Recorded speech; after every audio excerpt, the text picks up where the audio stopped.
Surgery కంటే hospital bill అంటేనే భయం. అదే మధ్య తరగతికి అందుబాటు ధరలో వైద్యం. Medistar hospitals. సో గుణశేఖర్ గారు, ఫ్రెష్ ఫేసెస్ తీసుకోవడానికి గల కారణం అదే అండి. ఇందులో ఏంటంటే యాక్చువల్గా అడాల్సెంట్ ఏజ్ ఫస్ట్, అంటే మనకు కంపల్సరీ 18 years లోపే కావాలి. ఎస్పెషల్లీ 17 years ఇతని క్యారెక్టర్ వికాస్. ఇతనైతే 17-year-old కంపల్సరీ ఉండాలి. తను ఎలాగా అదే ఏజ్లో తీసుకున్నాం. సో అందుకని చాలామందిని ఆడిషన్ చేసాం. చాలామందిని ఆడిషన్ చేసిన తర్వాత దాదాపు ఒక కాస్ట్ చేయడానికి 6 నెలలు పట్టింది. సో అలా తనని ఇంకా మిగతా వాళ్ళందరూ కూడా, తను కూడా ఆల్మోస్ట్ నాకు ఎర్లీ 20s కావాలి పృథ్వీ క్యారెక్టర్ కూడా. సో వీళ్ళకి ఇంకా కొన్ని క్యారెక్టర్స్ ఉన్నాయండి. వీళ్ళు స్పాయిల్ కిడ్స్. ఈ స్పాయిల్ కిడ్స్ అందరూ కూడా అదే ఏజ్ గ్రూప్లో కావాలి. సో అందువల్ల కొత్త వాళ్ళు అయితేనే ఆ ఫీల్ ఉంటుంది. దట్టు ఏజ్ కూడా మనం ఇదివరకు సినిమాలో అయితే చేయలేం కదా, పెద్దవాళ్ళు తీసుకొని చిన్నవాళ్ళు చూపించడం. ఇప్పుడు జనం కూడా అలా యాక్సెప్ట్ చేయరు. అందులో అలా ఎందుకు చేయాలి మనం? వీళ్ళ దగ్గర ఉండే అదే కదా మనకి నిజమైన అడాల్సెన్స్ కూడా క్యాప్చర్ చేయాలి కదా మనం. సో అందుకని కొత్త వాళ్ళని ప్రిఫర్ చేయడం. Okay, and I'm sure everybody has done a great job. మీకు ఇప్పుడు భూమిక గారు చెప్తారు, హౌ వాస్ పృథ్వీస్ పర్ఫార్మెన్స్? మీరు చూసారా Prithvi performance? So on sets, yeah, little bit here and there, yeah.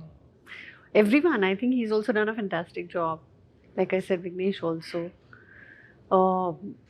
It's so nice to work with people who are so good that I feel I need to up my game. కానీ గుణశేఖర్ గారు అంటే మాకు ఆ పెద్ద sets, Rudramadevi లాంటి సినిమాలు ఇవన్నీ గుర్తొస్తాయి. సడన్ గా మీరు కంప్లీట్ జానరా షిఫ్ట్ చేశారు యూత్ కి. ఎందుకు? ఇది చాలా రిచ్ అండి cinema. Okay, rich in content. అది సూపర్. మామూలు కంటెంట్ కాదండి ఇది. అంటే నీడ్ ఆఫ్ ది అవర్. ఈ కంటెంట్ నేను ఎవరికి కథ చెప్పినా సరే, అమ్మ ఇది అర్జెంట్ తీయండి సినిమా, ఇది కరెక్ట్ రైట్ టైం, ఇది మా ఇంట్లో జరుగుతుంది, నేను మా పిల్లల్ని ఎలా చూస్తున్నాను, అమ్మో మా పేరెంట్స్ ఫీలింగ్ ఇదేనండి. విన్న వాళ్ళు అందరూ యాక్టర్స్, మనం క్రూ అందరూ చెప్తుంటాం కదా. సో వాళ్ళందరూ కూడా ఇమీడియట్ కనెక్ట్ అయ్యారు. కనెక్ట్ అయ్యి ఇమీడియట్గా వెంటనే తీయండి సార్, ఇది ఇప్పుడు సొసైటీలో చూస్తున్నాం అనేలాంటి ఒక కంటెంట్. సో దీన్ని ఇంకా ఎక్కడ అన్కాంప్రమైజ్డ్, అంటే కొత్త వాళ్ళని పెట్టుకుని ఆల్మోస్ట్ మనం ఎక్కడ అంటే సినిమా క్యాన్వాస్, మళ్ళీ మీరు నా సినిమాల్లో ఏదైతే ఆ క్యాన్వాస్ చూస్తారో అదే క్యాన్వాస్ ఉంటుంది. అంటే ఎక్కడ మనం ఇప్పుడు మళ్ళీ వీళ్ళందరూ న్యూ కమర్స్ని పెట్టి తీస్తున్నాను కదా అని చెప్పి స్కేల్ డౌన్ చేయడం కానీ, కథ మేరకు ఎంత డిమాండ్ మీకు తెలిసి నైట్ ఎఫెక్ట్స్ మనం ఈ హైటెక్ సిటీస్లో షూట్ చేయాలంటే మీకు పర్మిషన్లు కానీ ఇవన్నీ దాదాపు 10-15 నైట్లు చేసాం అక్కడ. సో అలాగా మీకు ప్రొడక్షన్ వాల్యూస్ కూడా కథకి ఎంత కావాలో అంత పెట్టి చేసాం. కాబట్టి ఇది నాట్ ఓన్లీ విజువల్ రిచ్ అండి, కంటెంట్ రిచ్. Super sir. కాకపోతే ఇది మీరు ట్రూ ఇన్సిడెంట్స్ అని అంటున్నారు, మరి రియల్ అన్నప్పుడు కొంచెం రిస్క్ కూడా ఉంటుంది కదా? అదే అండి, అంటే ఫస్ట్ కథ రాసేటప్పుడు యాక్చువల్గా నేను ఒక కొన్ని ట్రూ ఈవెంట్స్ని పెట్టుకునే స్టార్ట్ చేశాను. ఓకే, స్టార్ట్ చేసిన తర్వాత రాస్తున్న కొద్దీ, అంటే ఒక 6 to 10 months పీరియడ్లో రాశాను. ఆల్రెడీ జరిగిన ఇన్సిడెంట్లు అవి. రాస్తుండగా సేమ్ ఇన్సిడెంట్లు జరుగుతున్నాయి రిపీటెడ్గా ఎవ్రీ వీక్, ఎవ్రీ సిటీలో, ఎక్కడ కార్నర్లో ఇవే. సో అందుకని నేను పర్టికులర్గా ఒక ఇన్సిడెంట్ని బేస్ చేయడం నాకు అవసరం లేకపోయింది. సో రేపు పొద్దున్న కూడా చాలా ఇన్సిడెంట్లు అందరూ కూడా ఇది అది కదా, ఇది లేదు అక్కడ ఆ సిటీలో జరిగింది అని ప్రతి ఒక్కళ్ళు కనెక్ట్ అవుతారు. ఎందుకంటే ఈ రోజున మన మెయిన్ ఏవైతే అడాల్సెన్స్ గురించి మాట్లాడుకుంటున్నాం, ఈ అడాల్సెన్స్ మైనర్స్ మీద, మైనర్స్ చేస్తున్న ఇవి చాలా ఎక్కువ కనిపిస్తాయండి. Exactly sir. Just 2 days back ఒక తెలిసినటువంటి ఫ్యామిలీ మెంబర్ వాళ్ళు బైక్ మీద వెళ్తూ ఉంటే 14-15 ఏళ్ల పిల్లలు రీల్ షూట్ చేస్తూ కార్ నడుపుతూ వాళ్ళని గుద్దేస్తే ఆ ఫ్యామిలీలో నుంచి ఒకళ్ళు పోయారు. So this is the state. కానీ ప్రాబ్లం ఏంటంటే పాపం పేరెంట్స్ కూడా జాగ్రత్తగానే పెంచుతారు, జాగ్రత్తగానే ఉంచాలి అనుకుంటారు, కానీ వీళ్ళు ఎప్పుడు వెళ్ళిపోతున్నారో ఏంటో తెలియట్లేదు అసలు. It's so difficult to handle. మీరేమంటారు భూమిక గారు? ఇప్పుడు every parent says that I'm the right parent and every parent wants their children to be responsible. ఎవరు అనుకోరు కదా ఇర్రెస్పాన్సిబుల్ అవ్వాలి అని, కానీ దాన్ని క్వశ్చన్ చేస్తున్నారు ఇందులో, ఈ సినిమాలో. It's difficult actually. Yeah. You know, like you said, every parent wants to be right. Yeah. But we ourselves don't know, like you said, you know, where to leave, where to hold, how much liberty to give, which side. You say, okay, let it go. Freedom. Yeah. If the freedom is misused, Hmm. you don't know. So that faith, you work on faith. Yeah. But with faith are circumstances which are external.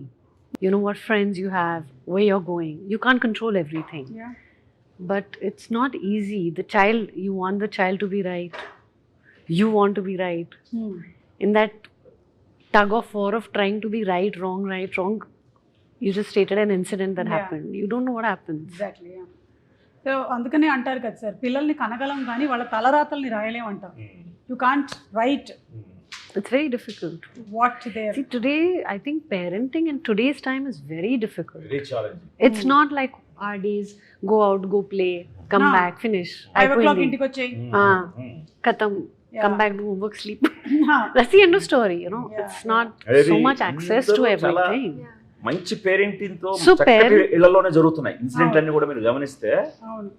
చాలా చక్కటి ఇంట్లోనే అరే ఈ అబ్బాయి ఎలాంటివాడా, ఈ అబ్బాయి చేసాడా, ఇవి ఎక్కువ మనకు షాక్ వాల్యూ ఉన్నాయి. Correct correct. ఇది వరకు అంటే ఈ ఏవో వాడు సరి అయిన పెంపకం లేడు, వాడు ఎలా తిరిగి జులాయిగా తిరుగుతూ చేస్తున్నాడు అనేలాగా అనుకోవడానికి లేదు.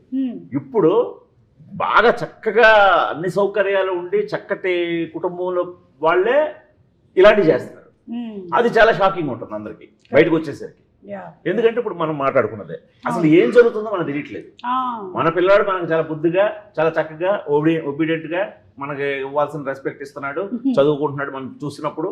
బట్ ఆ తర్వాత ఏం జరుగుతుంది, ఎందుకంటే ఆ తర్వాత ఏవైనా జరిగే ఛాన్స్ వాడికి ప్రపంచం చేతిలో ఉంటుంది. వాడికి ఎక్స్పోజర్ మనకి ఇదివరకట్లా మనకు ఉండేలా కాదు కదా. వాడు కోరుకోవాలే కానీ ఆ ఫ్రీడమ్ వాడు కంట్రోల్ చేయలేడు. Anything is available. అది ఎనీథింగ్ ఇస్ అవైలబుల్. అది దాంతో అంటే ఇది ఒక ఈ టైం కరెక్ట్గా మనం ఏదో ఒక ఇది తీసుకోవాల్సిన టైం అండి, ఒక బ్రేక్ తీసుకోవాల్సిన టైం. కరెక్ట్. అదర్వైజ్ చాలా ఇంకా ప్రాబ్లమ్స్ ఇదవుతాయి. ఐ థింక్ మీరు చాలా బ్యూటిఫుల్ కాన్సెప్ట్ ని తీసుకొని వస్తున్నారండి. ఎందుకంటే ఒక థియేటర్ కానీ సినిమా కానీ it was meant to reflect the society. So ఆ తర్వాత మనకి larger than life images of cinemas వస్తూనే ఉన్నప్పటికీ ఇలాంటివి ఇస్ మోస్ట్ నీడెడ్. అందుకని I think everybody is part of this. దీనికంటే మెయిన్ ఇది ఎక్కడ మళ్ళీ ఇదేదో చాలా స్ట్రాంగ్ కంటెంట్ ఉంది, చాలా హెవీగా ఉంటుందేమో, చాలా ప్రీచీగా ఉంటుందేమో, అలా లేకుండా కంప్లీట్ ఒక న్యూ ఏజ్ ట్రీట్మెంట్ తో ఉంటుంది. మనకి ట్రైలర్ టీజర్ చూస్తేనే అర్థమైపోతుంది. అంతే, అలాగా వెరీ న్యూ ఏజ్ ఇదిగా ఉంటుంది. మనం ఎక్కడ ఒక్క ఉపదేశించే డైలాగ్ ఉండదు, బట్ అందులో కనబడుతుంటుంది. అది మనం తీసుకోవడమే, తీసుకున్నాడు తీసుకున్నంత. బట్ నాకు నేను ఎక్కడ ఉపదేశాలు ఇద్దామని చెప్పి మెసేజ్లు ఇద్దామని ప్రయత్నించలేదు. Super. And don't forget to subscribe to iDream. And for more videos, Please subscribe to iDream. Please subscribe to iDream. Please subscribe iDream. And please subscribe to iDream. For more videos, subscribe to iDream. please like, share and subscribe to the channel. Congratulations, iDream. Subscribe to iDream. Subscribe to iDream. So subscribe to iDream Media.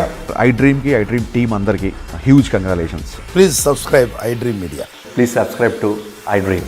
Subscribe iDream. Please subscribe to iDream. iDream అంటే నా కళల ఛానల్ను subscribe చేసుకున్న నోరు తిరుగుతలేదు, మీరైతే గంట గుర్తు కొట్టండి. For more such videos, please subscribe to iDream. Subscribe to iDream. Please subscribe to iDream. Please subscribe iDream Media. Please do subscribe to iDream. Please subscribe to iDream Media. For best entertainment and information, please subscribe iDream.